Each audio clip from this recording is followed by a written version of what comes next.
مقصد یہ ہے کہ کیا اہل بیت کی شان سننے کے لیے ان کی زبان، گندی زبان آپ کو چاہیے؟ ہمارے حضرات، ہمارے اکابرین، سلف صالحین، بزرگان دین نے کیا اہل بیت کی شان بیان نہیں کی؟ ان کی کتابیں موجود ہیں، ان کی آڈیو ویڈیو ریکارڈنگ موجود ہے، آپ ان کو سنیں۔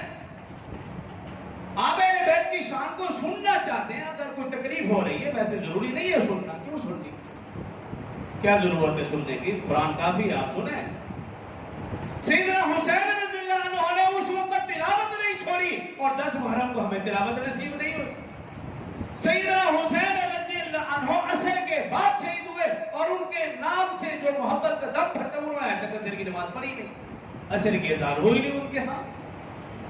تو آپ صحابہ اہل بیت کی شان جب سننا چاہتے ہوں، مستند اکابرین، سلف صالحین، بزرگان دین کی زبانی سنیں، ان کی کتابیں پڑھیں، تو انشاءاللہ ایمان میں اضافہ ہوگا۔